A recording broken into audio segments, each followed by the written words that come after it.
তোমাকে বানাইছি সবচেয়ে সুন্দর করে, তুমি আমার বড় যত্নে গড়া, তুমি আমার নিজ হাতে সাজানো। ফি আইয়ি সূরাতিন মা শাআ রাক্কাবাক। আল্লাহ বলে, বান্দা আমি না তোকে বড় যত্ন করে বানাইছি রে।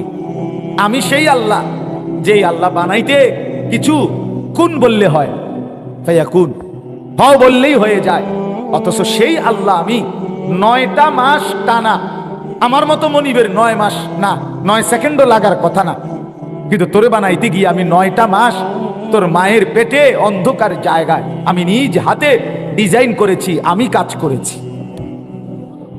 তুই আমার বড় যত্নে গড়া, তুই আমার হাতে গড়া বান্দা, তোরে আমি বড় যত্ন করে সাজিয়েছি। তোর মাকে জিজ্ঞেস কর বান্দা, তোর যেদিন নাক লাগাইছি, চোখ লাগাইছি, কান লাগাইছি, আমি কোনোদিন তোর মাকে জিজ্ঞেস করি নাই, তোর বাবাকেও জিজ্ঞেস করি নাই যে তোমার সন্তানের নাক কোথায় দিলে ভালো হয়, তুমি বলো। না না, আল্লাহ বলে আমি কাউকে বলি নাই, আমি আমার মতো করে আমার বান্দা আমি সাজিয়েছি। ওয়ালাকাদ খালাকনাকুম সুম্মা সাওয়ারনাকুম। আল্লাহ বলে আমি তোমাদেরকে বানিয়েছি, আমি তোমাদেরকে সাজিয়েছি, সাজিয়েছিও আমি, বানিয়েছিও আমি। তো বাপ, আল্লাহ তাআলা বড় আহসান করে বানাইছেন। আহসান বানাইছেন কিরকম? আর এখানে বললেন লিয়াবলুয়াকুম আইয়ুকুম আহসানু আমালা, আমি তোমাদের আমলটাও দেখতে চাই। আহসান বানাইছি যত্ন করে, কাজে হাসবা সুন্দর করে, কাঁদবা সুন্দর করে, কথা বলবা সুন্দর করে, পেশাব পায়খানা করবা সুন্দর করে, ঘুম যাইবা সুন্দর করে, খানা খাবা সুন্দর করে, পানি পান করবা সুন্দর করে, হাঁটবা সুন্দর করে, কথা বলবা সুন্দর করে, লেনদেন করবা সুন্দর করে, আচার ব্যবহার করবা সুন্দর করে, বিবাহ শাদী করবা সুন্দর করে, স্বামীর স্ত্রী সম্পর্ক বজায় রাখবা সুন্দর করে, ছেলে মেয়েকে লালন পালন করবা সুন্দর করে, উপার্জন করবা সুন্দর করে। এই সব সুন্দর পাবা কোথায়? আমার রাসূলের মধ্যে, কারণ তিনি আমার আহসান। হযরত হাসান ইবনে সাবিত রাদিয়াল্লাহু তাআলা আনহু বলেন, ওয়া আহসানু মিনকা লাম তারা কাত্তু আইনি। হে নবী, আপনার চাইতে আহসান, সবচেয়ে সুন্দর আমার এই দুই নয়নে আমি আর কাউকে দেখি না। আপনি আহসান। লাকাদ কানা লাকুম ফি রাসূলিল্লাহি উসওয়াতুন হাসানা। হাসানা হাসানা, সুন্দর হাসি হাসবা, আমার বন্ধুকে দেখো। সুন্দর কাঁদবা, আমার বন্ধু দেখো। সুন্দর করে টয়লেট বাথরুম প্রয়োজন সারবা, আমার বন্ধুটা দেখো। সুন্দর করে খানা খাবা, আমার বন্ধুটা দেখো। সুন্দর করে কথা বলবা, বন্ধুটা দেখো। বন্ধু বলে যেভাবে, এটাই সুন্দর। বন্ধু আমার হাসলেও সুন্দর, বন্ধু আমার কাঁদলেও সুন্দর। নাকের নরম জায়গায় পানি পৌঁছানো, গোসল ফরজ হইলে, বীর্যপাত হইলে যখন ফরজ গোসল করে, নাকের নরম জায়গায় পানি পৌঁছানো ফরজ। ফরজ ফরজ, সুন্নত না। ওযুর মধ্যে নাকে পানি দেওয়া সুন্নত, কিন্তু ফরজ গোসলের সময় নাকে পানি নরম জায়গায় পৌঁছানো কি? ফরজ। এই যে নাক যেদুর ভাগ্যে, প্রত্যেকে এদুর রে কয় নরম জায়গা। প্রত্যেকে নাক লাইরা দেখেন, এই নাক ভাঙ্গে যেমনি, লড়ে যেমনি, এর তো একটা সীমানা আছে। এইখানে পানি পৌঁছাইতে হবে। হাতের কুশে, হাতের তালুর মধ্যে পানি নিয়ে হালকা টান দিতে হবে, হালকা একটু, সামান্য একটু টান দিলেই পানি, সামান্য একটু টান, নিঃশ্বাস টানলেই, জোরে না, জোর হইলে ভিতরে ঢুকে যাবে, কষ্ট হবে। সামান্য নিঃশ্বাস টান দিলেই আপনার পানিটা এখানে চলে আসে, এরপরে ঝেড়ে লেলে হয়। হ্যাঁ, এখন নাকের নরম জায়গায় পানি পৌঁছানো ফরজ। এইটা যেভাবে পৌঁছাইতে হয়, মনে করেন অসংখ্য যুবক যুবতী, পুরুষ নারী এই সমাজের যারা কোরআন শিখে নাই, দ্বীন শিখে নাই, মাদ্রাসায় পড়ে নাই, কোনো আলেম থেকে শিখে নাই, আপনি খবর নেন, তাদের এইটা জানে না, তারা এটা পানি পৌঁছায় না। এখন যে এই নরম জায়গায় পানি পৌঁছলো না, এখন যদি এই লোক বিশ্বাস করেন বঙ্গোপসাগরেও নিয়ে যদি তারে সুবায়, বলে বঙ্গোপসাগরে ওনারে 1 ঘন্টা মাইজ গেলে টলার দিয়ে নিয়া এরপরে পানি চুবাইয়া দিয়েছে, এরপরও সে পবিত্র হবে না। পরিচ্ছন্ন হইল, পরিষ্কার হইল, গাও সাবান টাবান দিল, কিন্তু পবিত্রতার জন্য তাহারাত আর নাজাফাত এক কথা না। নাজাফাত মানে পরিচ্ছন্নতা, সেটা বিধর্মীরও হইতে পারে, কিন্তু পবিত্রতা একমাত্র কোরআন সুন্নাহ মতে হইতে হয়। ঠিক কিনা বলেন না কেন? পবিত্র হয় কি দিয়া? কোরআন সুন্নাহর নিয়ম। পবিত্র হয় সাবান দিয়া না, পবিত্র হয় পারফিউম দিয়া না, পবিত্র হয় ফেস ওয়াশ দিয়া না, পবিত্র হয় শ্যাম্পু দিয়া না, পবিত্র হয় আপনার লাখ সাবান দিয়া না, পবিত্র হয় কোরআন সুন্নাহর নিয়ম দিয়ে। তাইলে এখন যে এই লোকটার নাকের নরম জায়গায় পানি পৌঁছলো না, এবার তো সে গোসল করলো, পবিত্র হয় নাই। খোদার কসম, আমি তো দূরে থাকি না, আপনাদের কাছে আছি, চাবের বাজার। আপনার যদি আমার কথা ভুল হয় আবার আমারে জিজ্ঞাসা করেন, আমার আইনে আবার বিচার করেন। কিন্তু যে পবিত্র হয় নাই, কসম খোদার, তার একটি নামাজ, একটি রুকু, একটি সেজদা কবুল হবে না। এবারে যদি কাবা শরীফের ছাদে গিয়েও নামাজ পড়ে, আল্লাহর কসম তার নামাজ হবে না। লা তুকবালু সালাতুন বিগাইরি তুহুর, নবীজি বলছেন, তিরমিজি শরীফের প্রথম হাদিস, কোন নামাজ পবিত্রতা অর্জন ব্যতীত কবুল হয় না। তাহলে আপনি যখন হাসরের ময়দানে গিয়া দেখবেন আপনার আমলনামার মধ্যে কোন নামাজের সওয়াব নাই, তখন আপনি কি করবেন? তখন কি করবেন? তখন আফসোস করলে আপনি ফিরবেন কি সুযোগ হবে কেন? ওয়া আন্না লাহু যিকরা, কোরআনুল কারীমে আছে, আল্লাহ তাআলা বলেন হাসরের ময়দানে জাহান্নামকে যখন দেখবে, ওয়াজিআ ইয়াউমাইযিন বিজাহান্নাম, জাহান্নামের দিকে যখন তাকাবে, আল্লাহর ফেরেশতারা যখন জাহান্নামকে টেনে আনবে, ইয়াউমাইযিন ইয়াতাযাক্কারুল ইনসান, আল্লাহ বলে প্রত্যেকটা মানুষ তখন তার দুনিয়ার হায়াতের সমস্ত কাজকর্মের কথা, ভালো মন্দ কথা মনে পড়বে। কিন্তু ওয়া আন্না লাহু যিকরা, আল্লাহ বলে বলো না বান্দা, সেদিন মনে পড়ে কি লাভ? আহা যদি গুনাহ না করতাম, হ্যাঁ তো বুঝলেন আর কি, তখন আহা যদি গুনাহ না করতাম, এটা কইতে না পারবেন তো লাভ কি? কথা কন, লাভ কি আপনার? হাসরের ময়দানে আফসোস করলে আপনার হবেটা কি? কবরে আফসোস করলে আপনার হবেটা কি? এখন আফসোস করলে লাভ, আজকে আফসোস করলে লাভ কি না? আজকে লাভ, এখন লাভ, এখন লাভ আছে বাপ। আজকে যদি আফসোস করেন, হায়াত থাকতে তো তওবা করার নসিব হবে, ভুল শুধরাইতে পারবেন, আল্লাহর কাছে ক্ষমা চাইতে পারবেন। ক্ষমা চাইলে, ভুল স্বীকার করলে, ভুল ছেড়ে দিলে, আর করবে না ওয়াদা দিলে, লজ্জিত হয়ে মাফ চাইলে, খোদার কসম আল্লাহ বলছে বান্দা আমি 90 বছরের গুনাহ একসাথে মাফ করে দেব। আমি আসমান ছোঁয়া, লাউ বালাগাত যুনুবুকা আনানাস সামা সুম্মা ইস্তাগফারতানি গফারতু লাকা ওয়ালা উবালি, আল্লাহ বলে বান্দা তোমার গুনাহ যদি আসমান পর্যন্ত পৌঁছে যায়, আর তবুও যদি তুমি তওবা করো, ইস্তিগফার করো, হায়াত থাকতে যদি গুনাহ ছেড়ে দিয়ে, আর করবে না ওয়াদা দিয়ে, লজ্জিত হয়ে মাফ চাও, গফারতু লাকা ওয়ালা উবালি, কোনো পরোয়া না করে আমি আল্লাহ তাআলা একসাথে মাফ করে দেব, সব মাফ, তুমি সাফ। এজন্য বাপ, কথাটা লম্বা করলাম, একটা প্রসঙ্গ তো এটাই বুঝাই কইলাম, দিন শিখেন, খামখেয়ালি করবেন না, অহংকারী করবেন না, মাতবরি করেন না, দিন প্রতিনিয়ত শিখতে হয়। আমি আলহামদুলিল্লাহ এখনো উলামায়ে কেরাম, অসংখ্য উলামায়ে কেরামকে দেখছি আমার জীবনে, যারা 60 বছর 70 বছর হওয়ার পরেও আরো অন্য উলামায়ে কেরামের কাছ থেকে রুকু শিখে, সেজদা শিখছে, সূরা কেরাত শিখছে। আমি তো ব্যক্তিগতভাবে গত বছরও আমার খুলনার হযরতের কাছে, আমাদের মাওলানা জহিরুল ইসলাম ভাইয়ের মাদ্রাসায় শাহদিলার বাগে, এবং আমার বাসায় হযরত ছিলেন একদিন, রাত 2টা বাজে, 1টা 2টা বাজে, হযরতকে আমি দেখাইছি যে হযরত আমার রুকুটা হয়নি, একটু দেখেন, সেজদা হয় কিনা দেখেন। হযরত সোজা করে ধরে দেখাই দিছে। দিন শিখতে হয়, উলামায়ে কেরামকেও আরো শিখতে হয় প্রতিনিয়ত, প্রতিনিয়ত। একমাত্র ইলম এমন এক সেই যার মধ্যে কোনো তৃপ্তি নাই। ইলমের মধ্যে কোনো কি নাই? তৃপ্তি নাই বলতে বুঝাইছি মানে হাল লাগতো না। আরে বেটা যা পড়ছি এডি তুই না জায়গায় তো নাই। আরে বাপরে, আপনি একটা মাত বড়ইয়া গেছেন, আপনি এডি তুই না জায়গায়, বুঝেন নাই কথাটা? না, আল্লাহ তাআলা কি শিখাইছে? রাসূলুল্লাহ সাল্লাল্লাহু আলাইহি ওয়াসাল্লামের ইলম আল্লাহ কি পরিমাণ দান করছে নবীকে। ওয়া আল্লামাকা মা লাম তাকুন তা'লাম ওয়া কানা ফাদলুল্লাহি আলাইকা আযীমা। নবীকে আল্লাহ সরাসরি বলছে, বন্ধু আপনি যত কিছু জানতেন না, আমি সব ইলম আপনাকে দান করলাম। ওয়া কানা ফাদলুল্লাহ আলাইকা আযীমা, আপনার উপরে আমার দয়া অনুগ্রহ সীমাহীন। এরপরে আল্লাহ নবীকে পূর্ণ ইলম দিবেন। আমাদের নবী বলছেন সাল্লাল্লাহু আলাইহি ওয়াসাল্লাম, উতিতু ইলমাল আউয়ালিন ওয়াল আখিরিন। এটা রাসূলুল্লাহর হাদিস। নবীজি বলছে পৃথিবীর প্রথম ব্যক্তি তাকে আল্লাহ তাআলা যেই ইলম দিয়েছে, পৃথিবীর শেষ ব্যক্তি তাকেও আল্লাহ যেই পরিমাণ ইলম দিয়েছে, এই শুরু থেকে শেষ পর্যন্ত যত মানুষকে আল্লাহ যত ইলম দিয়েছেন, আমি মুহাম্মদকে আল্লাহ তাআলা তার সবটা ইলম একসাথে দিয়েছেন। আমি রাসূল, সেই রাসূল। উতিতুল কুরআন ওয়া মিথলাহু মাআহু।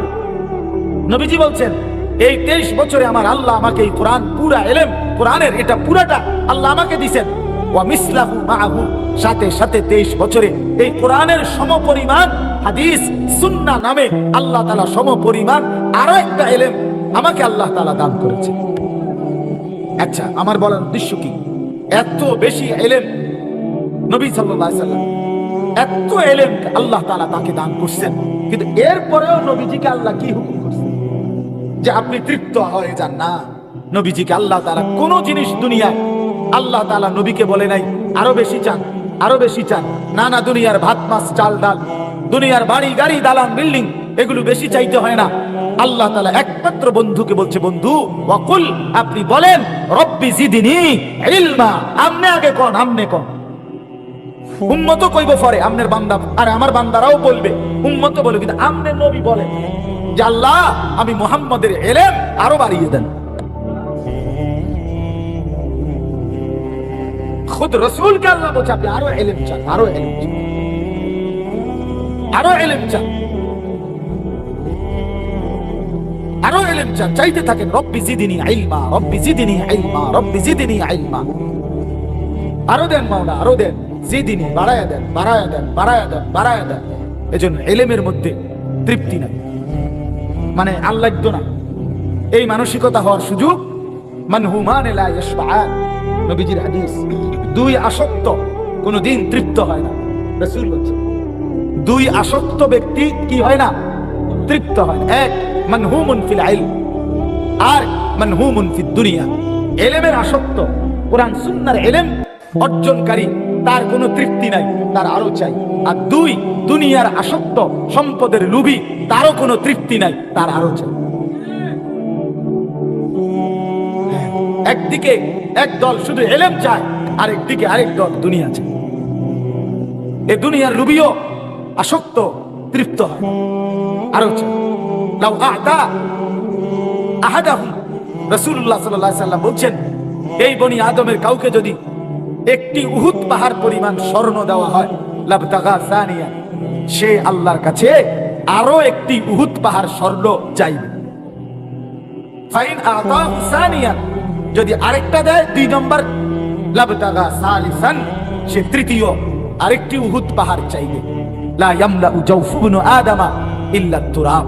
এরপরে নবী বলেন, বনি আদমের পেট ভরবে না ওই কবরের মাটি ঢোকা পর্যন্ত। দুনিয়ার লোভী তৃপ্ত হয় না, ইলমের লোভীও তৃপ্ত হয়। যাকে আল্লাহ কোরআন সুন্নাহ ইলম দিয়েছে, সেটা আরো পেতে চায়।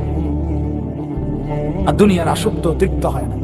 এজন্য বাপ আমার, আমি আপনাদের কাছে অনুরোধ করলাম, আমার মনের আবেগেই আমি এই কথাটা বললাম, আপনারা দিন শিখেন, আরো পড়েন, আরো শিখেন, আরো শিখেন। শুধু শুধু ঝগড়াঝাটির কোনো ফায়দা নাই বাপ। শুধু শুধু চা দোকান গরম করার কিচ্ছু নাই। শুধু শুধু নিজেদের আড্ডার মধ্যে ফতুয়াবাজি। কমপক্ষে আপনারা যারা সাধারণ মুসলমান, আপনারা খামখেয়ালি করবেন না।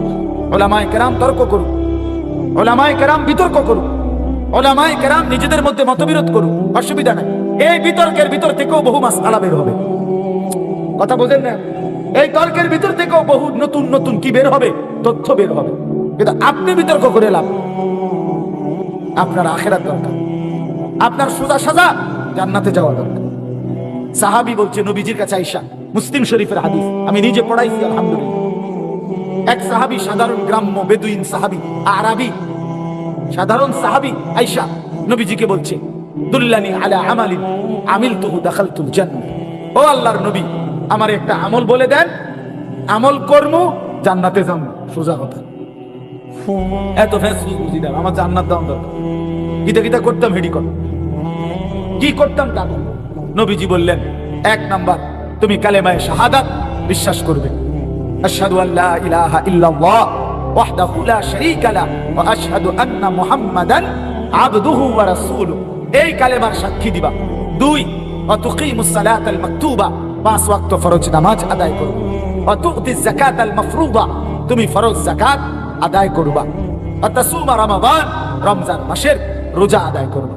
তখন পর্যন্ত হাদিসের ব্যাখ্যায় আছে তখনও হজ ফরজ হয় নাই, অথবা লোকটা এতটা গরিব যে নবীজি বুঝছেন তার জন্য হজের বিধান আসবে না। কথা বুঝছেন কিনা? তো কয়টা বলছে? চারটা, কালেমায়ে শাহাদাত, 5 ওয়াক্ত নামাজ, যাকাত, আর কি রমজানের রোজা।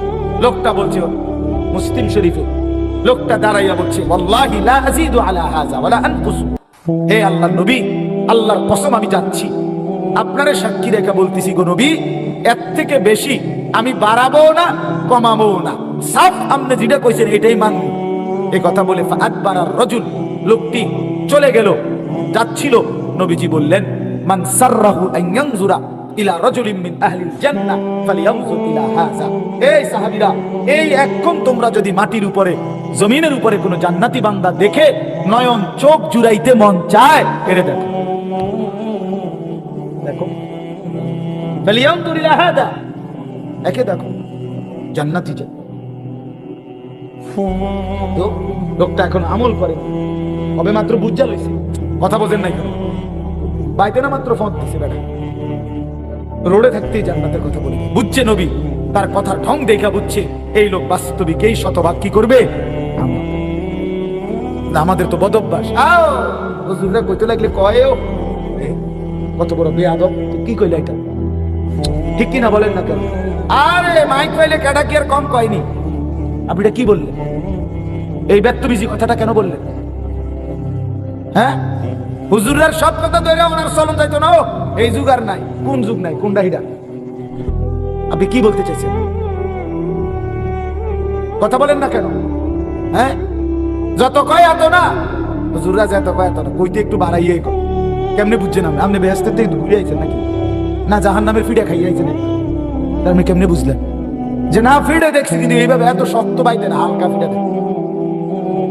এই কথাগুলো বলা, এটা ইবলিসি কথা না, এটা শয়তানের কথা কিনা বলেন না কেন? ইমানদার তো এটা বলে না, মুমিন তো বলে আমান্না, মেনে নিলাম। মুমিন তো বলবে আসলাম না, গ্রহণ করলাম। ইব্রাহিম আলাইহিস সালাম, আল্লাহ তাআলা ওনাকে 70টা পরীক্ষা করছে। কয়টা? আমি নিজে পড়ছি তাফসীরে, 70টা পরীক্ষা করছে, কঠিন থেকে কঠিন। প্রতিবার ইব্রাহিম আলাইহিস সালাম বলছে আল্লাহ আমি হারতে চাই না, আমি জিতবো, আমি বারবার আপনার ভালোবাসার প্রমাণ দেব। আপনি আমাকে দুনিয়াও যদি ছেড়ে দিতে বলেন, আমি সব ছাড়তে রাজি মাওলা, কিন্তু আপনাকে ছাড়তে রাজি না। আমি পরীক্ষায় পাস করবই, আমি প্রথম সাময়িকও ফার্স্ট হইতে চাই, দ্বিতীয় সাময়িক পরীক্ষা তো ফার্স্ট হইতে চাই, আমি বার্ষিক পরীক্ষা তো ফার্স্ট হইতে চাই, আমি 4এও ফার্স্ট হবো, 5এও 6এও 7এও 8এও 9এও 10এও ইন্টারেও অনার্সেও মাস্টার্সেও আমি ফার্স্ট হতে চাই, হারতে চাই না, সেকেন্ড হতে চাই না। বারবার ইব্রাহিম আলাইহিস সালামকে আল্লাহ বলছে, ইব্রাহিম 84 বছর বয়সে ছেলে দিলাম ইসমাইল, তারে আমি কিতাবে পড়ছি উর্দুতে। আল্লাহ তাআলা বলছে ইব্রাহিম এই ছেলেটাকে কোলে নিও না, আদর করো না, চুমা দিও না, শুধু দরজায় দাঁড়াইয়া হাজেরার কোলে থাকবে, তুমি শুধু তাকাইয়া দেখবা, এর দূর অনুমতি, এর বেশি নাই। ইব্রাহিম আলাইহিস সালাম বললেন আল্লাহ আসলামতু, আমি মেনে নিলাম মাওলা, আমি নেব না কোলে, তবু আমি আপনাকে হারাইতে চাই। কয়দিন পরে আল্লাহ বললেন ইব্রাহিম ছেলেটাকে, তার ছেলের মা হাজেরা, তোমার স্ত্রী সন্তানকে চোখের আড়াল করে দাও, একদিন তো দেখতে দিছিলাম, এখন আর দেখতেও দেব না, যাও আড়াল করো, চোখের আড়াল করে দাও, যাও দূরে দিয়ে আসো। ইব্রাহিম আলাইহিস সালাম বললেন আসলামতু, এই মাওলা আমি হারবো না মাওলা, আমি জিততে চাই, আমি জিততে চাই মাওলা, আমি তোমাকেই ভালোবাসতে চাই, অতএব বলেন আপনি আল্লাহ আমি কোথায় দিয়ে আসবো? তো কাবা ঘরের কাছে মরুভূমিতে দিয়ে আসছে, দুদু মরুভূমিতে রাইখা আল্লাহর ঘরের কাছে। কোরআনে স্পষ্ট আছে ইব্রাহিম আলাইহিস সালাম 2টা হাত তুলে আল্লাহকে বলছে আল্লাহ স্ত্রী সন্তানকে রেখে গেলাম, আর কোনোদিন দেখবো কিনা জানি না, আর কোনোদিন ফিরে পাবো কিনা জানি না, তোমার ফয়সালার উপরে রেখে যাচ্ছি মাওলা। চারিদিকে কোনো পানি নাই, ঘাস নাই, গাছ নাই, লোক নাই, জনবসতি নাই। এই মাওলা রব্বানা লিউকিমুস সালাহ, তবুও দোয়া করছি মাওলা তোমার কাছে আমার ফরিয়াদ, মৃত্যু পর্যন্ত আমার স্ত্রী সন্তান যেন নামাজ আদায় করে, নামাজ আদায় করে। আমি যাচ্ছি মাওলা চলে, তুমি না বললে আর কোনোদিন আসবো না, কিন্তু ওরা যেন নামাজ পড়ে। হ্যাঁ, এটাকে বলে আল্লাহর হুকুম মেনে নাও। কয়দিন পরে আল্লাহ, কি পরীক্ষাটা কি, আর গল্প শোনা তো আমার বলা আমার লাগেও সহজ, শোনা আপনাদের জন্য সহজ, ঠিক কিনা বলেন? বাস্তবতাটা, বাস্তবতাটা শুনতে তো সহজ। কয়দিন পরে রব্বুল আলামিন বললেন ইব্রাহিম প্রথম দেখতে দিছিলাম ধরতে দেই নাই, এরপরে চোখের আড়াল করে দিলাম, দেখতেও দেই নাই। এরপরও তো একটা সান্ত্বনা ছিল, ফুত আমার আমি না দেখি, আমার বিদেশে হইলেও আছে তো। কথা বলেন, অনেক মা, যেই মাকে সন্তান কষ্ট দেয়, মা থেকে বউ লইয়া সন্তান যখন আলাদা হয়ে যায় রাগ করে কষ্ট দিয়া, বহু মা আছে চোখের পানি ফেলে কান্দে আর বলে যাক তবু আমার ছেলে বাইচা তো আছে, সে সুখে থাকে। আমি দেখলাম না, বলে কি না বলেন না? তো ইব্রাহিম আলাইহিস সালাম যেন সান্ত্বনা ছিল, আচ্ছা যাক মাওলা, কোলেও নিলাম না, চোখেও দেখলাম না, কিন্তু আছে তো, বিদেশে হইলেও আছে তো। কয়েকদিন পরে আল্লাহ তাআলা বললেন, ইব্রাহিম না না, এবার ছেলেটাকে জবাই করে আমারটা আমারে দিয়া। ইব্রাহিম আলাইহিস সালাম বলছেন আসলাম, এই মাওলা মেনে নিলাম, কোনো আপত্তি নাই মাওলা।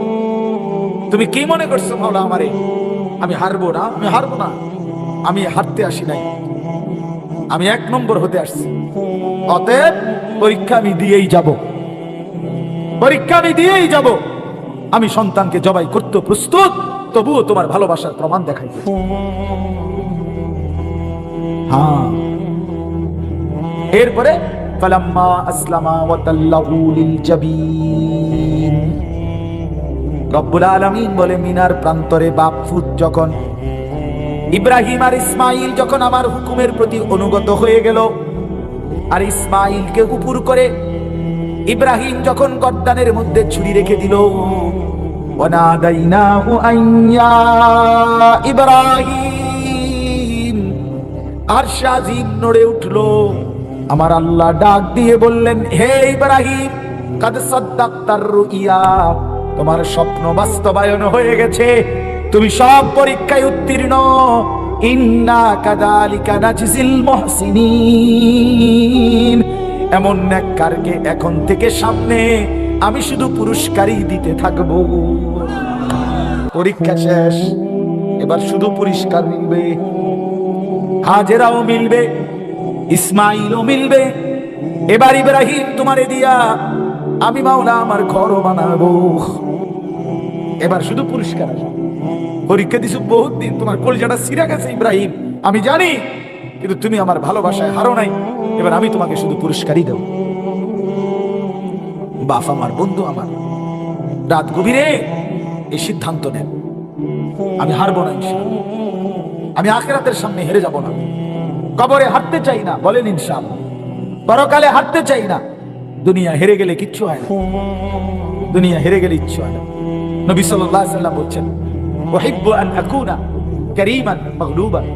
নবীজি একটা প্রসঙ্গে স্বামী স্ত্রীর একটা সম্পর্কের কথা বলতে গিয়ে নবীজি একদিন বলছে, আমি চাই ভদ্র থাকতে, প্রয়োজনে হেরে গিয়ে হলেও কি থাকতে চাই, ভদ্র থাকতে চাই।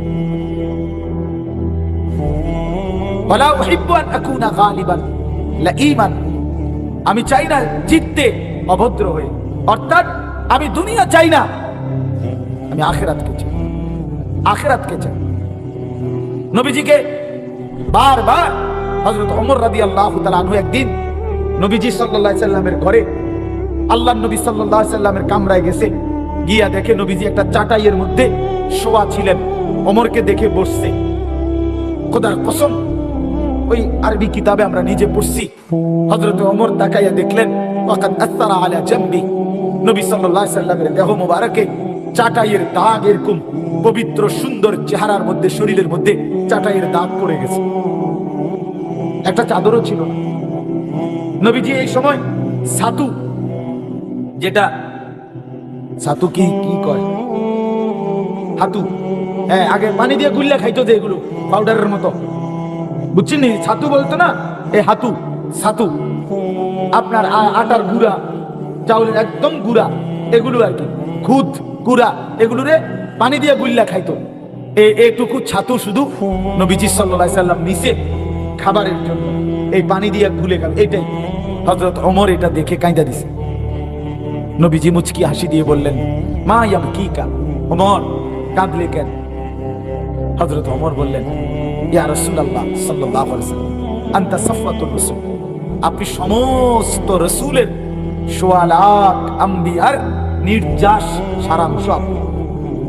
আপনি সমস্ত আম্বিয়াদের শিরোমণি, আপনি সমস্ত আম্বিয়া রাসূলদের সেরতাজ। আপনার জন্যই সমস্ত গুণ। হোসনে ইউসুফ দমে ঈসা, ইয়াদে বাইদাদারি, আঁচে খুবা হামাদারান তু তানহাদারি। হযরত আল্লামা ইকবাল বলছে, হে নবী মুহাম্মদ, ইউসুফের সৌন্দর্য, মুসার মুজিজা, ঈসার মুজিজা, এভাবে সোয়া লাখ আম্বিয়ার যত বৈশিষ্ট্য, যত মুজিজা, সব যদি আপনার মাঝে দেখি বন্ধু মুহাম্মদ, একা আপনার মাঝে সবটাই দেখতে পাই। সব গুণ আপনার মাঝে, সব সিফাত আপনার, সব বৈশিষ্ট্য আপনার। তো ওমর বললেন, ইয়া রাসূলুল্লাহ, এত মর্যাদা, এত সম্মান আপনার, সেই আপনি খাবারের এই অবস্থা, বিছানার এই অবস্থা, আপনার দুনিয়ার কিচ্ছু নাই। আমার এটা দেখে আল্লাহর নবী চোখের পানি চলে আসছে। এরপরে বলছে, রোম আর পারস্যের বাদশারা তারা দামি বিছানায় রেশমি পোশাক পরে রেশমের বিছানায় ঘুমায়, আর আপনার এই হালাত, অথচ আপনি শ্রেষ্ঠ রাসূল, কুল কায়নাতের সেরা, আপনি সর্বশ্রেষ্ঠ রাসূল, আপনি নবিয়ুল আম্বিয়া, নবিয়্যদু জাহান, নবিয়্যদু শাহা, নবিয়্যদু আলম, আপনার এই হালাত কেন?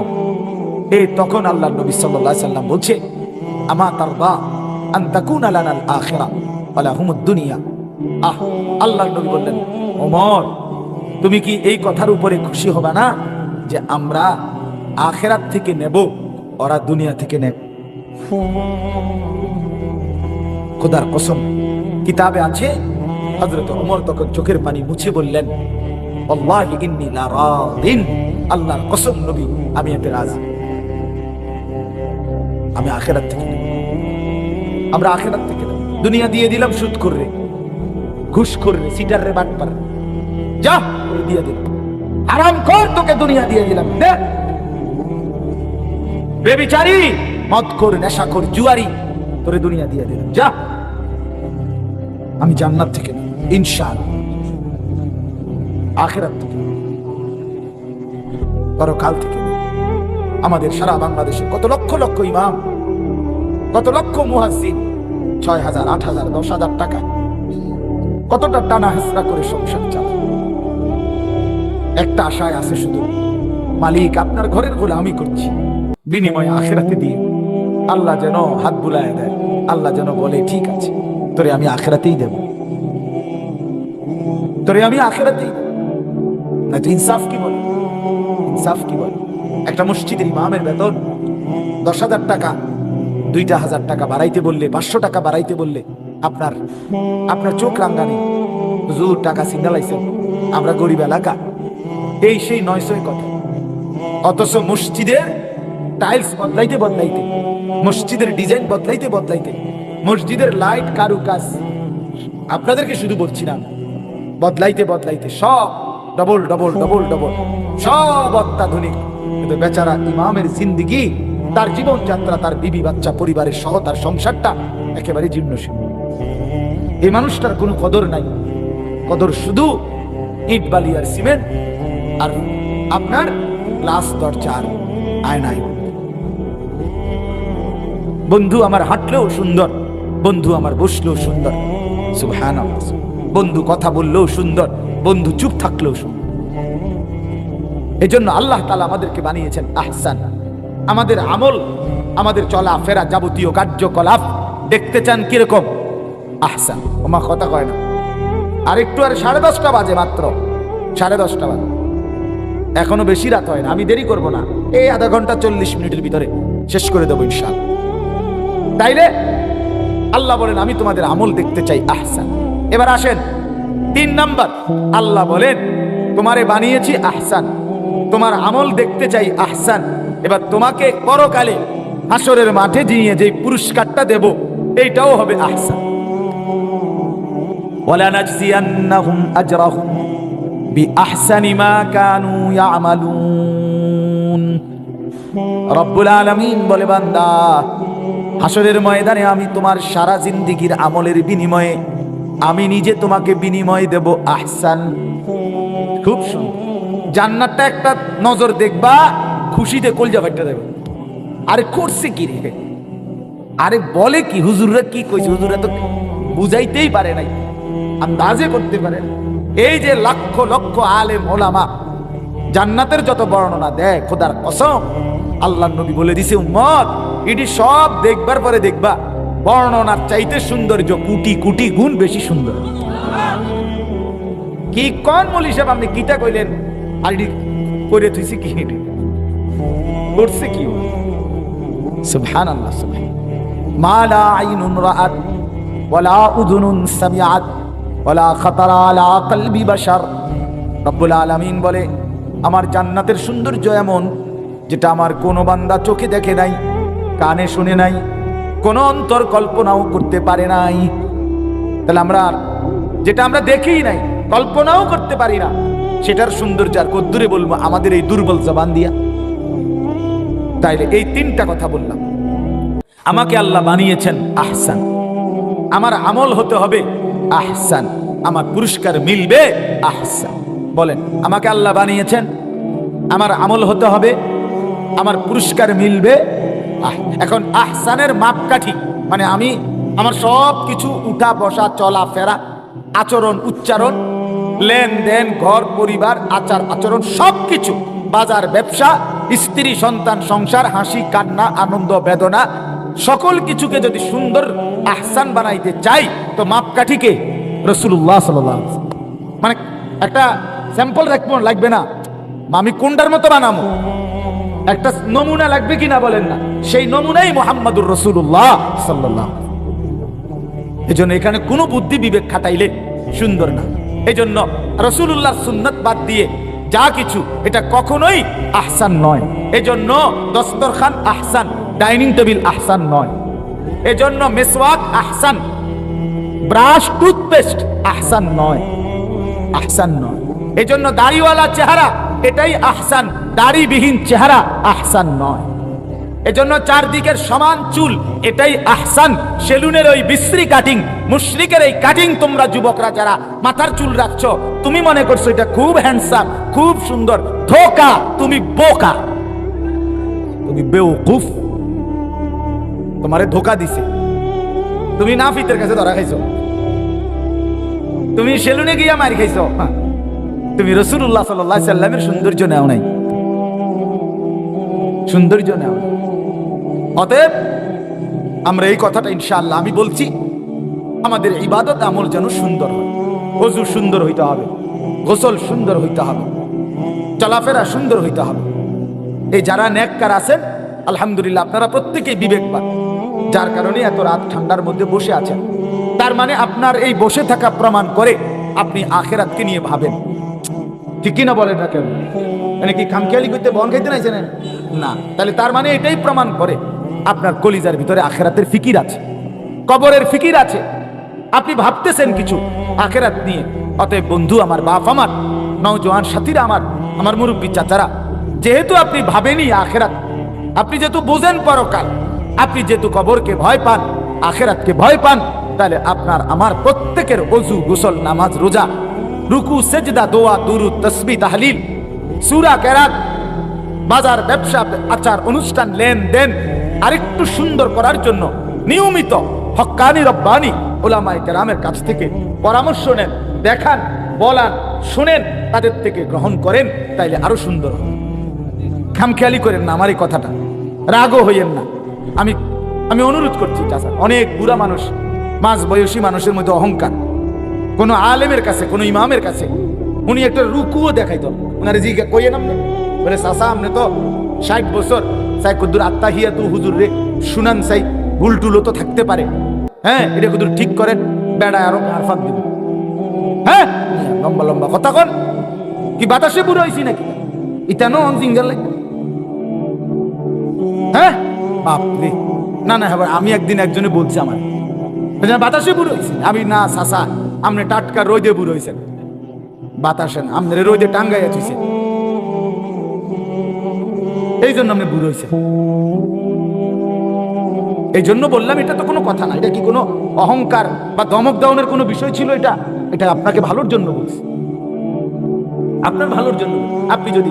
আপনি যদি ওই দিন আমি একটা বড় মাহফিলে গেছি, অনেক মানুষ, তো উনারা আমারে বলতেছে মাহফিলওয়ালারা যে হুজুর আপনি মুনাজাতটা একটু লম্বা করে করবেন, আমরা বিরিয়ানির প্যাকেট দিব সবাই।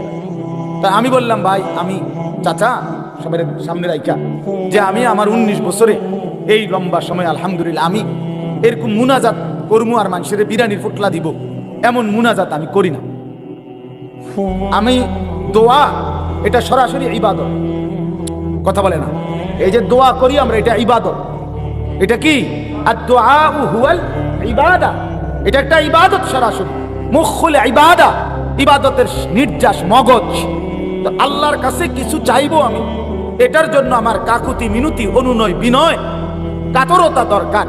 আর এখানে আমারে আপনি বুদ্ধি দিলেন আমি মুনাজাত লম্বা করমু বিরিয়ানির ফুটলা দেওয়ানের লেগা, তার মানে এই মানুষটি লাড়ালাড়ি করব, ধাক্কাধাক্কি করব, ঠেলাঠেলি করব, কারাকারি করব দেখা এখন হুজুরে দিয়া আপনি আতিরারে আলগি দিয়ে ধরা রাখলেন।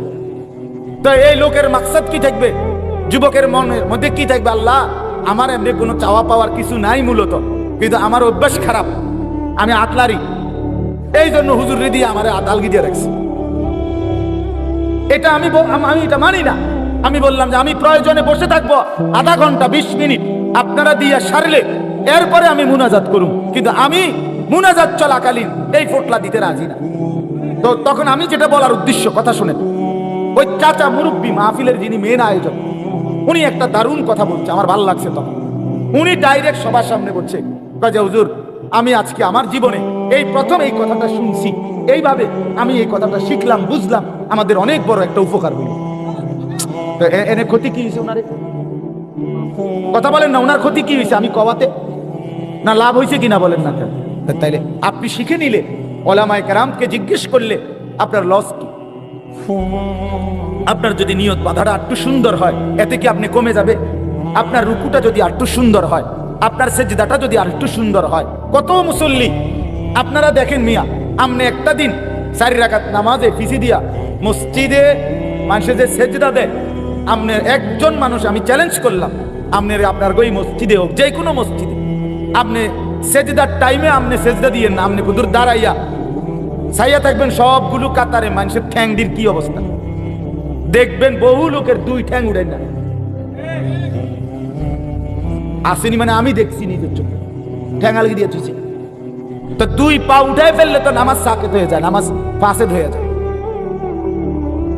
নামাজ বাতিল হয়ে যায়। তাহলে ব্যাটার একটু বেখেয়ালির কারণে একটু ঠিক করে দিলে, এই কথাটা জানায় দিলে ক্ষতি কি ছিল? কথা বলেন না কেন? ওই চেয়ারে বসে অনেকে নামাজ পড়ে দেখবেন, নামাজ পড়ে না।